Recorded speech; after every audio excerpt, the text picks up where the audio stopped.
good afternoon, everyone who's joining us from different parts of the world. Today, I'm Manoj Sivan. I'm the co-chief investigator, and I'm joined by Claire Rayner, who's a co-lead for the patient advisory group, who will be co-chairing this session. This is the first of our webinar series from the LOCOMOTION project, and our aims are to share the findings, basically, of our different studies from the project. And we're going to do a series of webinars. We have one roughly each month. And in each webinar, we are planning to cover findings of two studies from our project. So today's webinar will aim to finish sharp at 2 p.m. There is a dedicated Q&A a function where you can post questions to the panel. We haven't enabled a chat session as such, but if the Q&A function is not working, we can enable that, and then we can have the discussion there as well. So throughout the program, we have some Q&A sessions where there'll be discussion, where we'll take on questions and we'll have the opportunity to discuss with the panel and others. But please feel free to post questions in the Q&A function where we can respond to it. And then we can continue the dialogue by email as well. You have access to our email addresses for the project team, and there's also more information on the website. I'm just going to share my screen.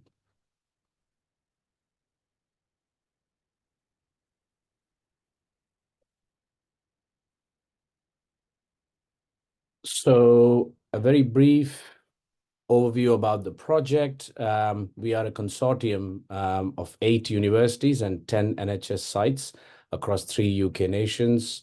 And the project was funded in the dedicated call for long COVID in July 2021. We started in August 2021, and we are in the final 6-month period of the project.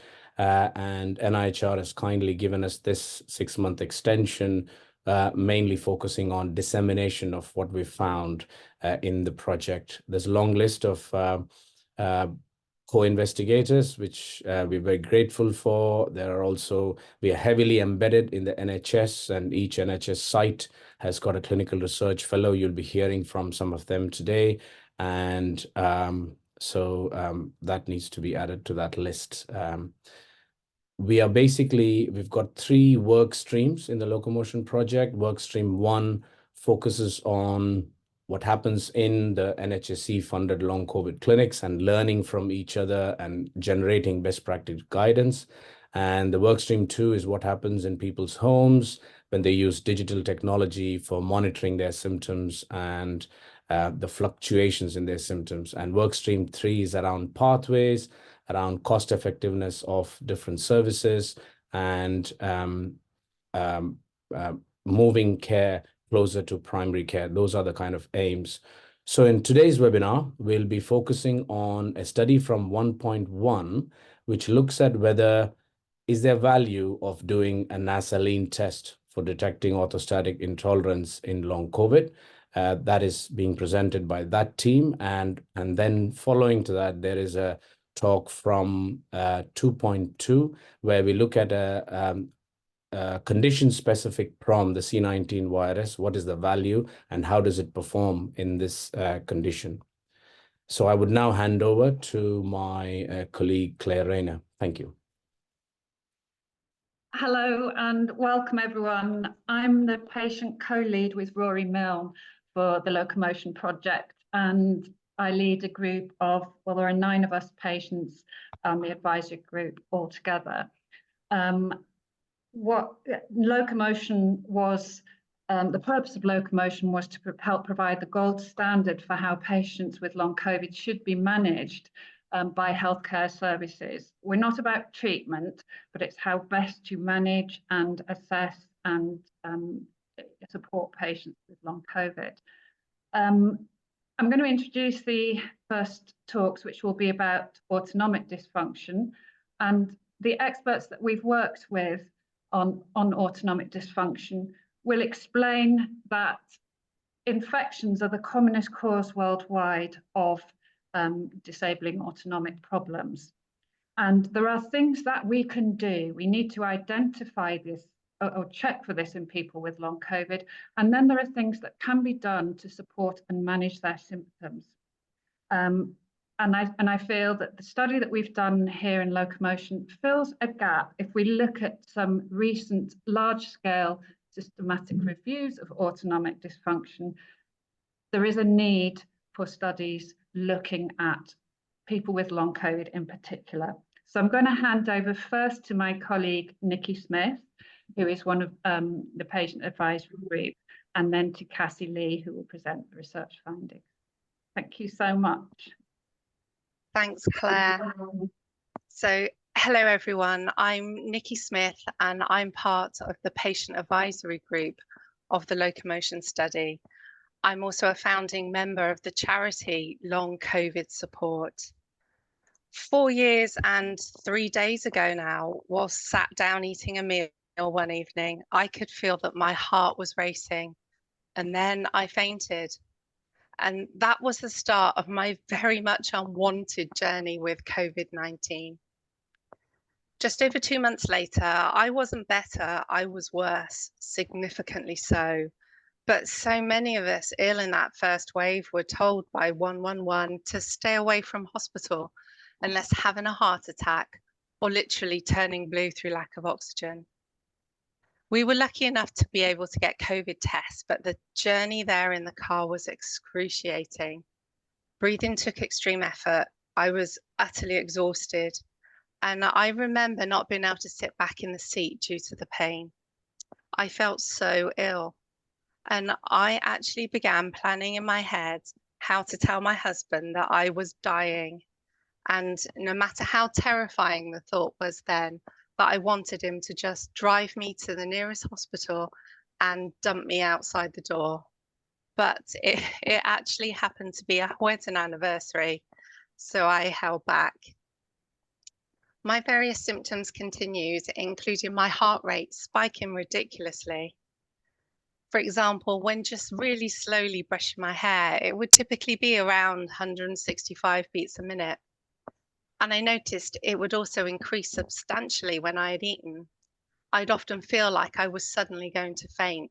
And when I stood, it felt as though all my blood was draining down into my legs.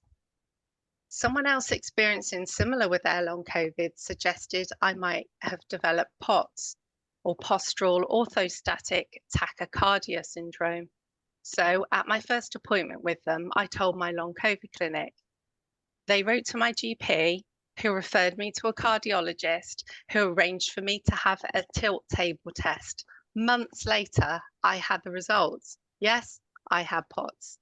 I was only then given any management advice and treatment for symptoms after 18 months of me suffering tachycardia and other associated issues. Testing for POTS is actually fairly straightforward, as you'll hear soon. A tilt table test isn't really needed. And early assessment and management of symptoms can have a huge impact on a person's ability to function. I still have various long COVID symptoms, but management of my POTS has certainly made a difference. Long COVID support asks people with long COVID for words to describe their condition.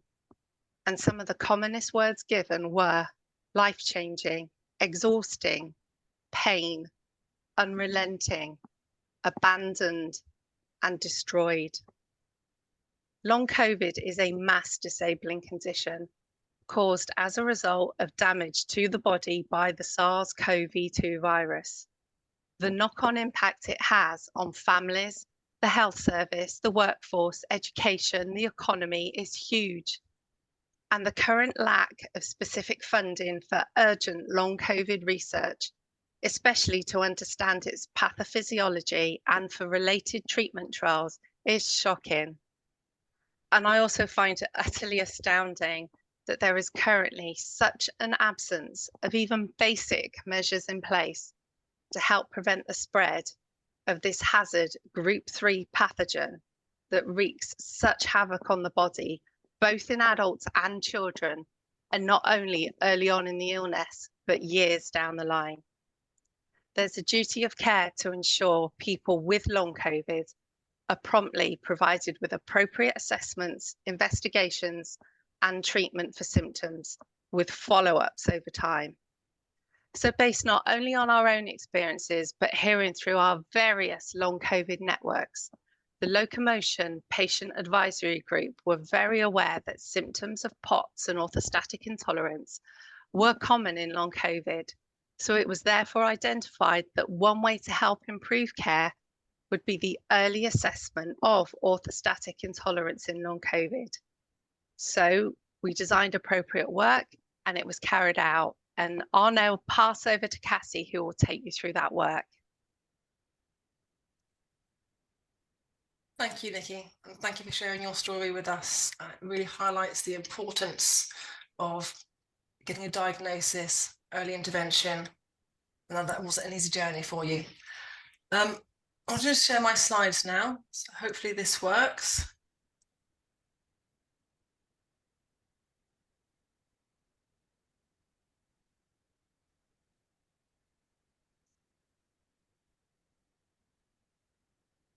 Hopefully you can all see that okay.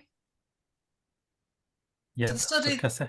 thank you. So the study that we're talking about today is the prevalence of orthostatic intolerance in long COVID. And this is a multi-centre observational study with all our partners. Now, before I get started, I thought I'd talk about some of the terminology. It's a lovely wide audience we have here today. It's not just clinicians, it's patients, it's academics. So for some of you, some of this terminology might be new, some of it might be a refresher, but hopefully it will set the scene also for what the study is about.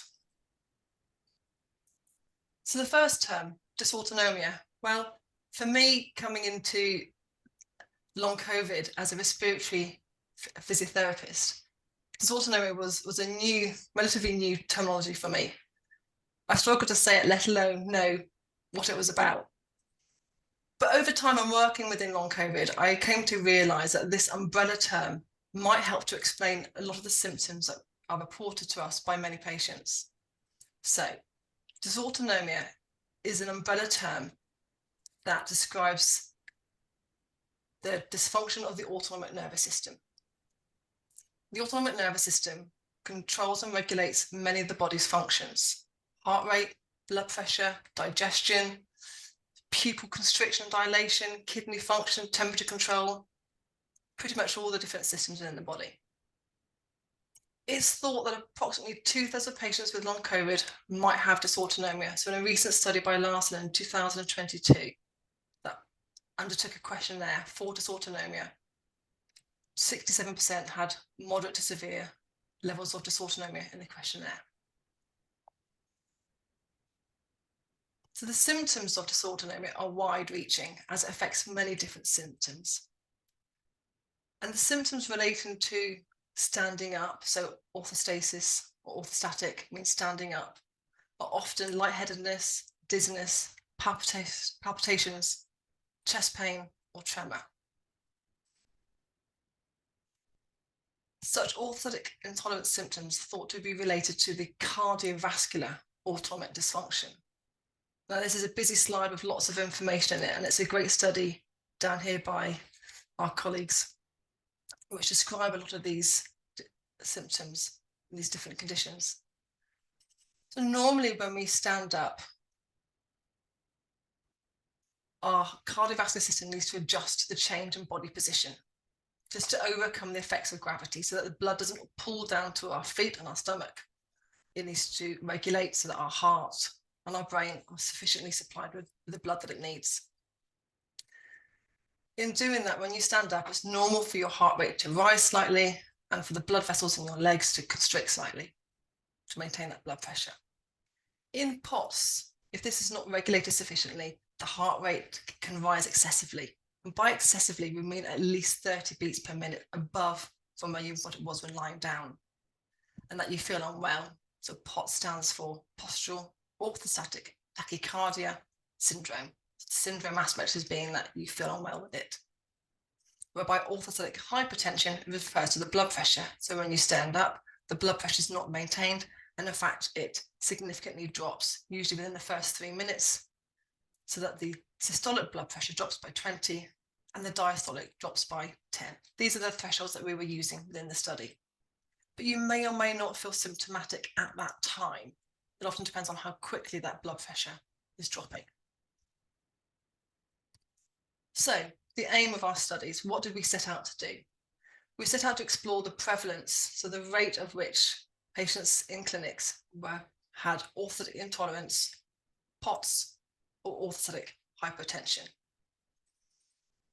The prevalence thought in long COVID at this point is probably about 2 to 14%, depending on different studies. And there have been studies looking at this. We're not the first study, but a lot of the studies were slightly smaller numbers or single sites. So we, as a larger collaborative, wanted to come together and explore this in more sites. We wanted to look at the association between POTS and orthostatic hypertension and particular characteristics. Can we identify who is more likely to get this? Male, female, any particular comorbidities or long COVID characteristics? And then thirdly, or lastly, we wanted to look at the associations between POTS, orthostatic hypertension, and the symptoms of orthostatic intolerance. A couple of studies were suggested, particularly with our colleagues in Leeds, Manaj and Isaac's team, looking at if we only test patients who present with those very typical standing up symptoms, we might miss patients who have the myriad of the other generic generalized symptoms. So we wanted to make sure that we covered that as well. How did we do this? So our method, there are 10 sites, as Manoj mentioned, in the LOCOMOTION. 8 sites felt that they were able to perform routine, regular testing as part of their holistic assessment. They were performing this regardless of specific symptoms, although we did ask patients whether they had typical symptoms of orthostatic intolerance. And that's what the clinic felt, whether they had it or not. And this is to try to identify, had we not been doing it routinely on everybody, would we have missed people who may have a positive test? The test we were using is the Nasaline test, which is simply where you lie down for a few minutes and then you stand upright, leaning slightly against a wall, with your shoulder blades against the wall, feet about 6 inches from the wall, just simply so it supports you. We agreed the testing standards, as in normal clinical practice, there are sometimes variations. So in order to be able to compare the results from site to site, we agreed some testing standards.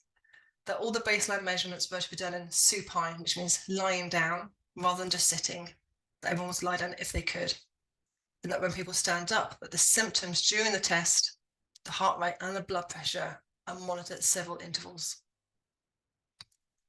Some sites were doing this at home and some sites were doing this in clinic. The majority were in clinic, but a few sites who were assessing patients remotely did this at home. So the readings were taken by blood pressure. Because of that, we did the monitoring at intervals rather than every single minute, which can make the blood pressure cuff a little bit uncomfortable. We also felt it was important to compare these results with a healthy volunteer group. And our staff and recruited patients, or staff members or peers or colleagues from healthcare conferences to have a comparable group. So who did we test? We tested 277 long COVID patients and 50 healthy volunteers. Now there's a busy slide with lots of information on the right, and you can look into the detail if you want to, but essentially, just to summarize, that the mean age of both groups were well matched. It was 48 years old, and the gender was also well matched. In the long COVID group, there were 62% females, and in the healthy volunteer, 64% females, which is fairly reflective of what we see in long COVID and within the long COVID groups, clinics. In the long COVID group, the average duration for patients attending had long COVID for approximately 18 months, ranging from 14 to 28. The majority were not hospitalized, and the long COVID group has slightly more comorbidities, slightly higher BMI, and a slight difference in ethnicity than the healthy volunteer group. So finally, we get to results. Answering our first question, which looks at how many patients within the long-COVID clinic might have orthostatic intolerance, POTS, or orthostatic hypotension. In the healthy volunteer group, we found no rise in the heart rate to meet that threshold for POTS. None of the patients had any history of orthostatic intolerance symptoms, and none of them presented with any acute symptoms during the test. But 5, so 10%, did show that they had a drop in the blood pressure to reach the level of orthostatic hypertension, but none of them reported any symptoms. Comparing that to the long-COVID group, 15% presented with an abnormal Nasaline test, of which 7% met the criteria for POTS and 8% met the criteria for orthostatic hypertension, and half of those, approximately, were symptomatic during the test. Overall, approximately half of the patients reported a history of orthostatic intolerance symptoms. When I talk about history, I mean a history prior to the test that day, so within their long COVID symptoms, rather than a history prior to long COVID. And again, about 50% reported symptoms during the test. The characteristics of those who had what we call a positive test, POTS or OH. The POTS group tended to be slightly younger, so the mean age of 38 versus the overall long COVID group, which was 48. And there was slightly higher prevalence of females, being 70% versus 62% in the overall long COVID group. Mental health conditions were reported slightly higher in the POTS group. So about a third of people with POTS reported a history of either anxiety or depression versus 16% in the overall long COVID group. And there was a significant association between those with POTS and presenting with typical orthostatic intolerance symptoms. But not everybody did. I'll explore that more in a minute. In terms of orthostatic hypotension, that was present in 8% of the long COVID group. They tended to be slightly older, 58 years of age, as opposed to 48. More physical health comorbidities, in particular hypertension and type 2 diabetes. And on the whole, there's less patients reporting that typical history of orthostatic intolerance symptoms, meaning that they might have had more generalized dysautonomic type symptoms rather than just those on standing. When we looked at the heart rate rise of patients with POTS, you can see on this slide here the significant and rapid increase in the heart rate rise initially on standing. So 0 is for the lying down supine reading, rather than a 0 minute of standing. We just took the reading at 1 minute, and you can see already at 1 minute a huge difference between the two. So this rapid rise for those who met that criteria, and then it continued to slowly rise and reaching the criteria of 30 at about 4 minutes. Although the sort of confidence interval is slightly wider, so it might take up to 8 minutes to reach it. Those without POTS, but long COVID, you can see this next dotted line here, that was fairly similar and not significantly different to those patients in the healthy volunteer group.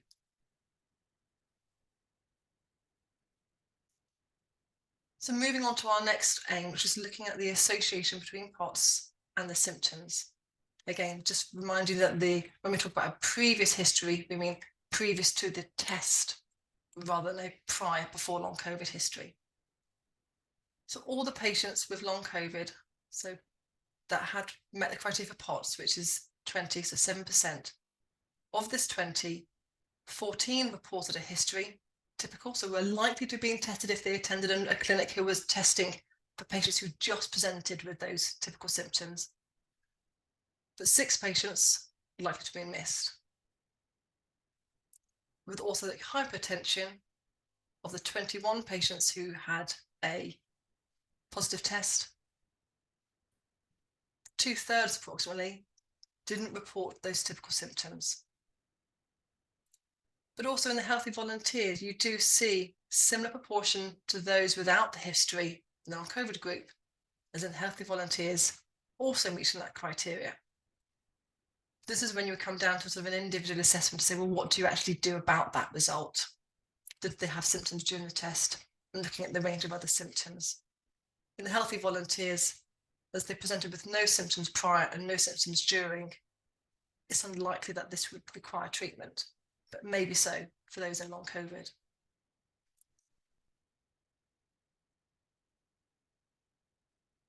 Moving on to the symptoms during the test, you can see the list of symptoms here that were reported by patients during the test, and the most common one at the top was dizziness. Half the patients reported symptoms during the acetylene test, so 52%. Of those who had a history of orthostatic intolerance, 65% also had symptoms during the test, but not everybody. Some patients were unable to complete the test due to excessive symptoms, and the main reasons for people not completing the test were the top three: dizziness, tingling or numbness, and fatigue. Of the 17% who stopped early, or the 46 patients who stopped early and couldn't complete the full 10 minutes, only 6 of them reached the threshold for POTS, and 7 reached the threshold for orthostatic hypertension. But the remainder had a significant amount of orthostatic intolerance on the test, but didn't reach that threshold. So then we looked at, what if we change the threshold for POTS? There's different criteria in different research studies and in different guidelines of exactly how to measure that 30 beats per minute rise. Some of the studies that we've looked at say, as long as you reach that 30 rise at any time point in that 10 minutes of standing, that's classified as POTS. Some of the studies say 2 consecutive readings from one reading to the next. So it's a sustained rise in heart rate. There are different thresholds. We use perhaps the most stringent of them in our study, which is 2 consecutive, which is this one on the left here, which is 7%, 20 patients. If we relax that threshold slightly down to just 1 heart rate reading, you can see that prevalence increases to just over 1 in 10, to 11% of patients reaching that criteria. If we drop the threshold down from 30 down to 20, so you might not reach the diagnostic threshold for POTS, but it might show that there is still an abnormally high heart rate, higher than you would see in the healthy volunteer group, then 18% reach that threshold. So, in summary, at least 15% of the patients had an abnormal lean test. Might be higher if you look at the different criteria. 7 to 11% met the criteria for POTS and 8% for orthostatic hypertension. 48% of those patients who presented with an abnormal test did not present to clinic with typical symptoms of orthostatic intolerance. And it can be difficult within all the complex symptoms that somebody might have to pick out the ones that are absolutely associated with the standing up. So that almost half of the positive findings may have been missed if we limit performing this test to specific symptoms. If you are somebody who has POTS or orthostatic hypertension or fainting episodes, there are some really nice resources out there. And it's really good to go and have a look at those. They've got them for clinicians, for patients. So depending on what background you're from, there's some really good resources out there. And that looks at not just the pharmacological ways of trying to control the symptoms, but some of the self-management advice, particularly around the breathing, the pacing, and fluid intake, salt, and other aspects that you can do to help try to manage this condition. The only caveat would be is around some of these are set up more for POTS rather than long COVID. So if you're looking at the exercise advice, they might need to be individualized to you or to the person that you're working with.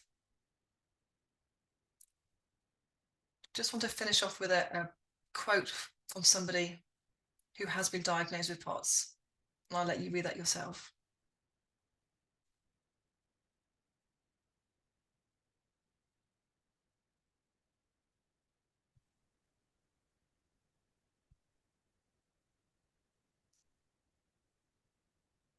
Okay, I'll just move on now to say thank you to all in the long COVID, the LOCOMOTION consortium. Whilst I'm presenting today, it has been a whole team to get to this study, to get the results, to test people, to the patients and the healthy volunteers, as all those who've written it up. It is a preprint at the moment, so you've got the QR code or the link down here to access the preprint paper, and I'm pleased to say that it has been accepted in the Journal of Medical Virology and is currently in production. We're waiting a date for publication, so that should be up soon. And I'll stop sharing my screen. Thank you so much, Cassie and team behind the work behind that paper. I'm afraid we are running short of time. Actually, we maybe have 3 minutes to take some questions. Wait, we can do now. Sorry. Oh, maybe we'll take maybe one question. I mean, Claire, you've indicated that you could respond to it live. There's a question from Karen around people dismissing this as anxiety. So have you got a quick response to that? Yeah, the quick response is, and this is an opportunity that the COVID pandemic for all clinicians to upskill really in assessing and managing long autonomic dysfunction. It is not in the mind, or autonomic dysfunction is a malfunction of parts of the nervous system. It's severely disabling in many cases, and it can be treated. So first of all, let's assess everybody with long COVID. I think that's what the results of this study indicate. Nearly half the people had symptoms that were worthy of picking up and problems worthy of picking up. Yes, you can treat. It needs to be treated first by non-drug measures and any other measures which support the autonomic nervous system. We have to remember, for clinicians, this is a neurotropic virus. It gets to nerve tissue. So we hear stories from patients of attending A&E, and if they're lucky, somebody might say, oh yes, you've got POTS, so you will have symptoms. There's nothing we can do about it. Yes, there are non-drug and drug treatments, and these need to be considered. So hopefully that's my short answer. Okay, well, thank you so much. We have to move on. So I'll now hand over to Darren, please. And we will continue to respond on the Q&A box. Over to Darren.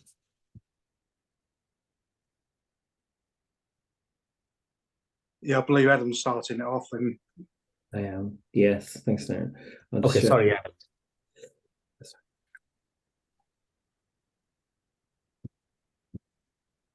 Hopefully everybody can see my screen. Yeah. So we're going to be talking about the psychometric analysis of the C19YRSM. I'm Adam Smith. I'm a research statistician at LICAM at University of Leeds. And my co-presenter is Darren. Darren, you're going to say a few words of introduction? yeah, hi, I'm Darren. I'm also part of the patient advisory group. So my story started just over 3 years ago. Unfortunately, I was hospitalised in January 21 with COVID pneumonia, difficulty breathing. There I spent about 3 weeks. And it was only when I actually came out, I noticed everything was completely different. My life was completely turned upside down. I basically spent the first year in bed, really. And even now, roll on 3 years later, still suffering with extreme fatigue, shortness of breath, cognitive dysfunction, hearing loss, PTSD. Basically, I was really unable to exercise. I can't do anything to sort of bring me out of it, and it's just totally changed my life. Thanks, Darren. So Darren's really just put the context on what I guess could be quite a dry academic presentation to follow. But what we're interested in really is developing measures that can accurately capture those symptoms and dysfunctions that both Darren and Nikki have described, and to do so reliably to allow both people with long COVID to monitor their symptoms and dysfunction over time, as well as to enable interactions with their healthcare practitioners, and also to help healthcare practitioners and researchers to develop and evaluate programs, interventions to help those people affected by long COVID. So just for a very quick background on one aspect of the locomotion study, as the design of an electronic or a digital patient-reported outcome measure. I'll come on to what that means in a minute. That enables participants in the study to respond to questions, respond to the questionnaires, the prompts, and these can then be collected over time and then used for interactions with their healthcare practitioners and dashboards, as you see on the screen now. So the key aspect really is the development and the validation of patient-reported outcome measures, PROMs, as their name. And there are many definitions of what a PROM might constitute. The one that you see at the top of your screen there is derived from the US Food and Drug Agency, FDA. And that describes a PRO, patient-reported outcome, as any report that comes directly from patients. And that's the key bit.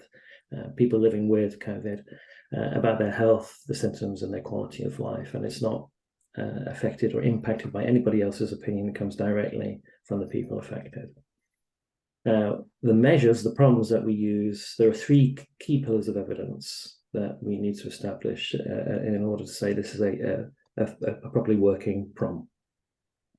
First one of which is validity, which is in essence, does the PROM do what it's supposed to do? Does it measure actually what it's supposed to measure? Reliability is the second pillar. That is, when we take measurements using these PROMs, are the results that are derived from that, are they consistent and are they reliable? And then finally, as an individual's health condition changes over time, does the instrument, do the scores on the instrument respond to that change as well?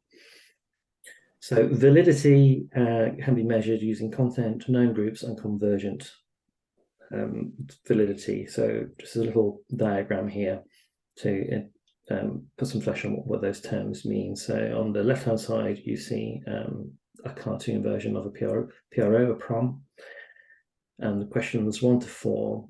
So what content validity does is ask the question, do the items in a PROM, do they actually represent quality of life, the experiences, the symptoms that are being experienced by the patient, by the individual with long COVID? And the greater the overlap between those two circles, the greater the degree of content validity.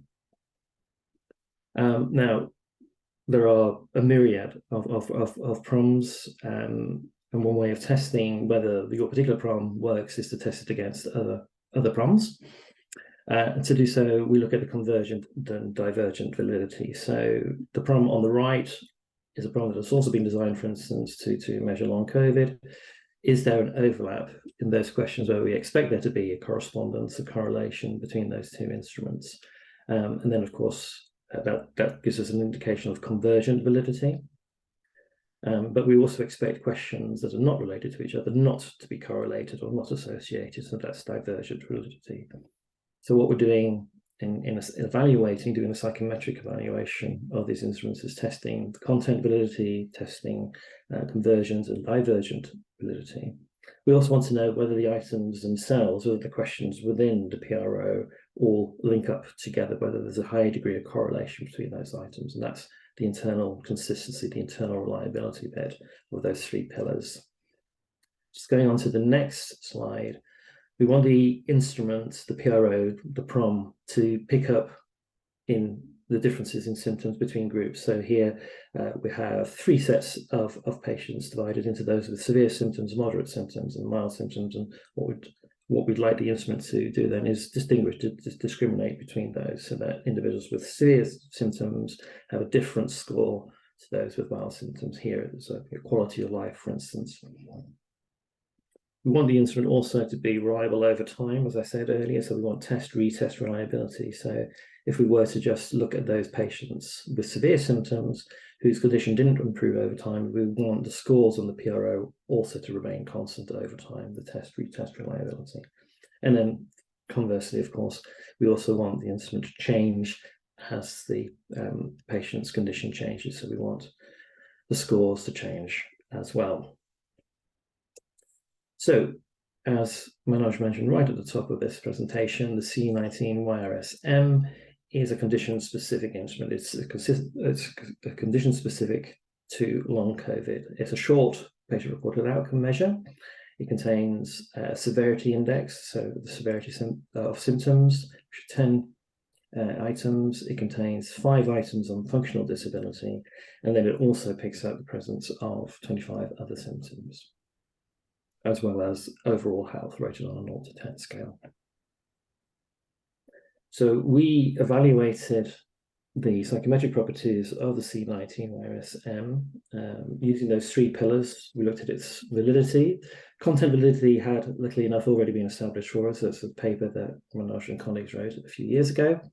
So we were evaluating known groups. The way that we did that was looking at groups of other symptoms. So people who were rated, as we just saw on that previous slide, into mild, moderate, and severe, as well as patients who had been hospitalized and those who had been admitted to ICU.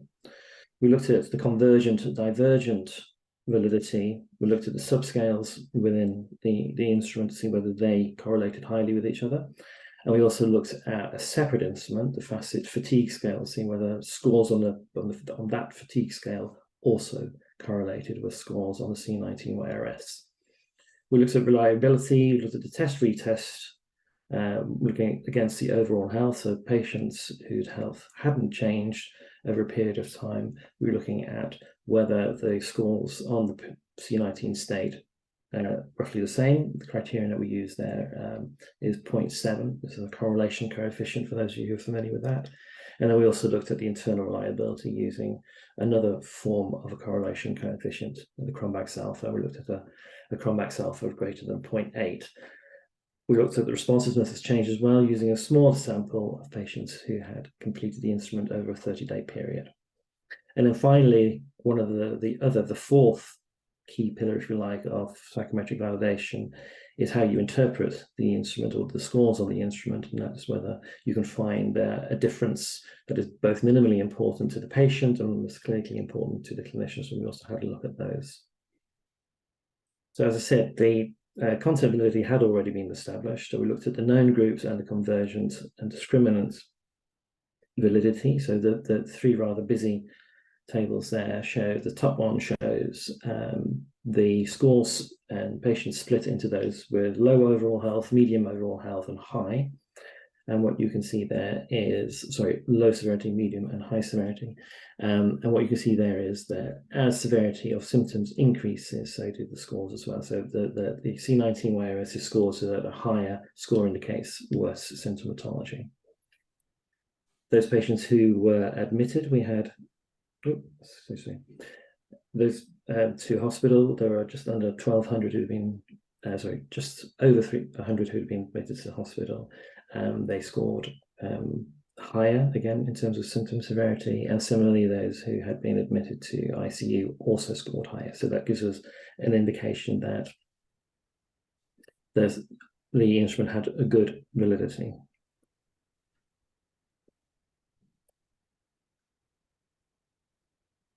This graph indicates the correlation, so the convergent and divergent validity between the instruments. What you see in this lower oval here is the overall score on the facet fatigue. And I've just highlighted a few items there from the C19.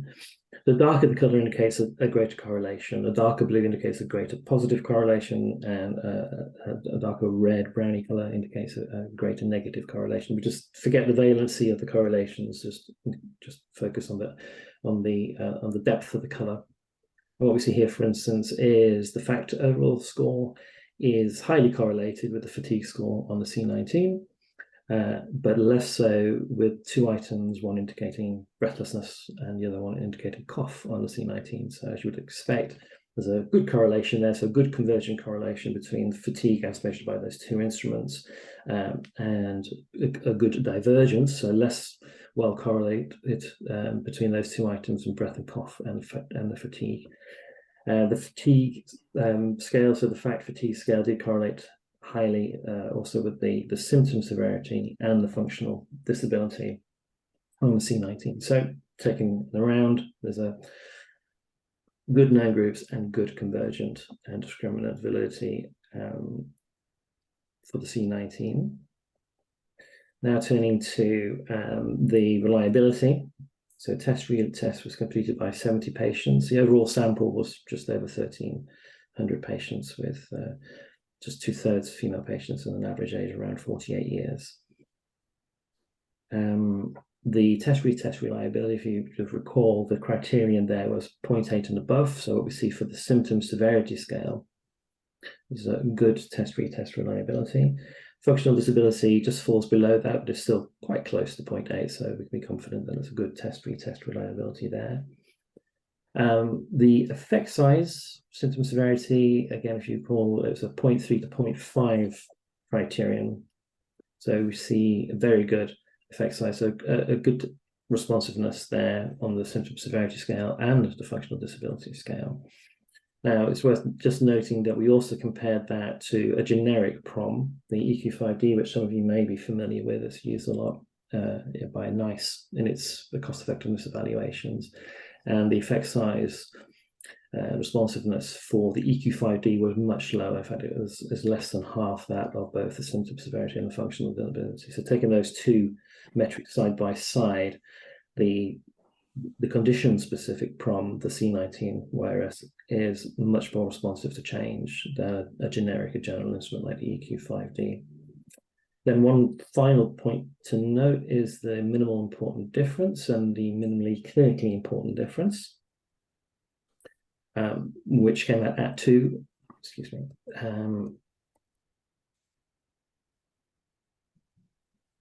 Stuck. There we go. Minimally important difference. So a score of 2 on a symptom severity scale that goes from 0 to 30, and a change score of 2 on the functional disability scale, which goes from 0 to 15, is an indication of a change that may reflect some importance to the patient.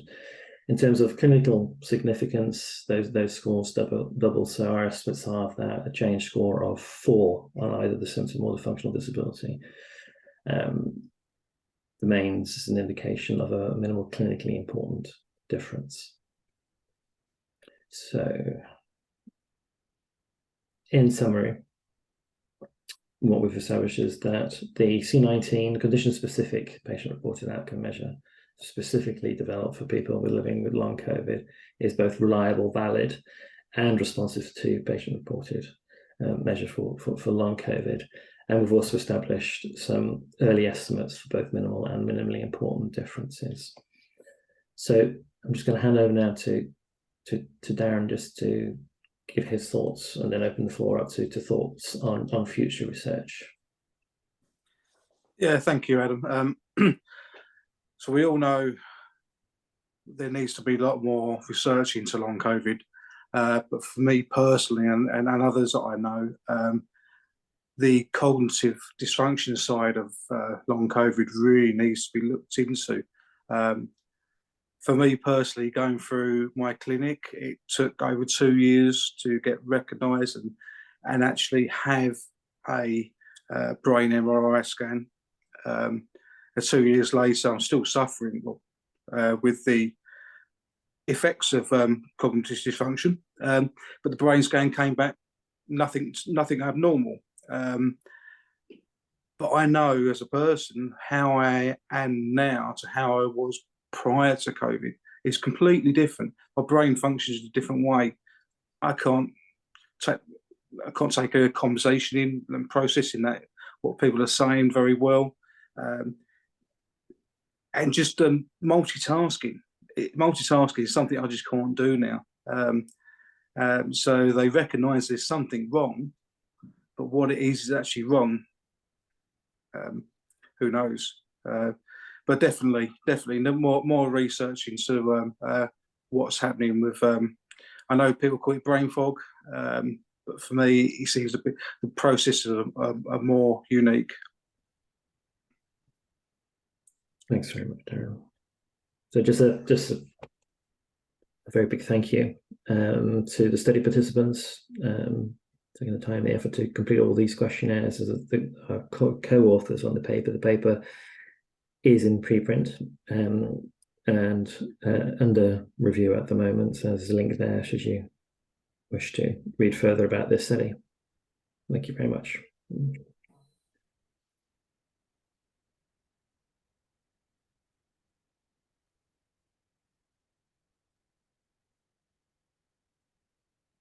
you so much, Adam and Darren. That's great. I was going to say, yes, thank you so much for telling us about that and for hearing your experience, Darren, which I think does reflect so many things that people with long COVID experience. And perhaps just following up on that presentation, just how well does the C19YRS tool assess the cognitive problems? Do we have any information on that yet?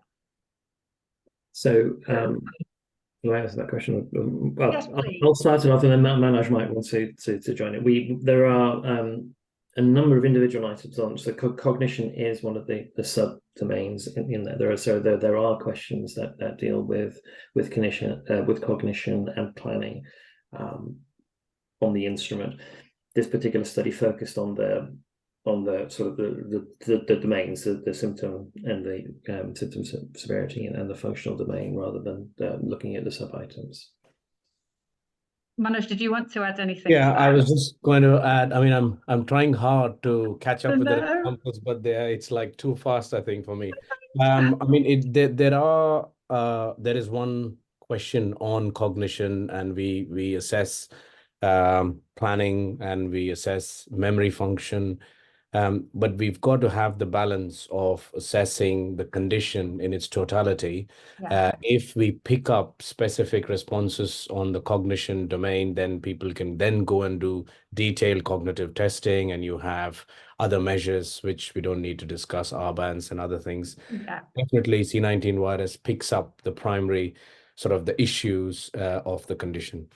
That's really helpful. And I think in summary, I mean, it's a fantastic presentation. And I think in summary, this long COVID is a condition which has multiple aspects. I mean, kind of to answer one of the questions that was in the Q&A, people have been told by some professionals that nobody knows the causes of long COVID. Well, we do. We know that COVID causes a multi-system disorder, meaning that it can cause problems in lots of different parts of the body, and we have to identify those areas or problems in that person. So I think this C19YRS tool, it's fantastic to know that there is something developed specifically for this condition, which can then pick out the different areas that a patient may want to have looked at. And I think one thing for me is that it's quite good to be able to see things in a visual way. And I know that you can sort of print out or see the radar plots or spider's web diagrams of which symptoms are more prominent at any given time. So as a patient, I think that's quite useful because you can see the changes and the progress. I do think it's really useful for picking up and assessing all the different things. And I know the tool has been recommended as well by NHS England specifically for long COVID. Do we think the tool will still be useful for long COVID when it's persisted for several years? Yeah, I think so. So it basically gives you a nice summary score, which can be used long term in terms of trying to understand condition trajectories. And I'm sure Adam mentioned in his presentation that we found that C19 virus is more sensitive than EQ5D. EQ5D is good for a commissioning tool, but is not sensitive to changes, which we hope C19 virus brings. And a combination of C19 virus and EQ5D should continue to be used long term to understand the long term kind of effects of the condition. Thank you. I'm just looking at time and we just have a few minutes left. We've all tried to answer some questions in the chat. And I think my summary comments would be, long COVID is a real condition. You've got to look, clinicians, at the sub-problems. You know, we know that it affects different body systems. All of those need to be checked. The patient's story needs to be heard. And there are treatments and support measures that can be put in place. For patients who've asked in the chat about what happens if I've had this for years and it's been difficult to get clinicians to understand, I, as a patient and as a doctor in my background, I actually believe in the education of all people, whether you're a patient or a clinician. And I would advise patients to find out as much as they can about this condition, because there now are plenty of things out there. And some of the resources that have been mentioned for POTS particularly, which are well-resourced charity and expert-led resources, use them. Take them to your doctors. Say that you would like specific things looked at. Empower yourselves to do that, because there are many of us who know this is a real thing with real problems. And I think that's probably my summing up statement to this. Manoj, or any of the rest of the panel, do you want to add anything else before I just close up and tell about the next things? No, I would just like to say, well, thank you all. It's been a very busy Q&A. There's still some questions to answer. I don't know whether, Tom, is there a way of sort of... We'll have access to the questions afterwards. We'll be able to reply directly, but maybe we can post them anonymously on the website with answers to the questions we've not answered. So we'll do that. Great answer. Yeah. Thank you. So it just really remains for me to say thanks so much to all the speakers and the panel, and thanks so much to everybody for attending. We really appreciate it. And we're really excited to be able to disseminate out some of the findings from this study. This is only the beginning. It's a huge project. We were commissioned by NIHR to look at the gold standard of care for clinics and people with long COVID.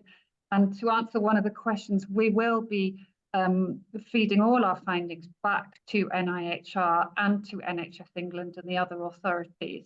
And the hope is that our recommendations will be taken on and used to feed into the management of health services for these people. And our next webinar is going to be later on in March. We'll put out the confirmed date for that soon. And as you go, there will be a feedback form today. If you could fill that in with any comments on the session and anything that you might like to see discussed in future webinars. So thank you very much, and cheerio for now. Thank you all. Thank you. Bye. Thank you.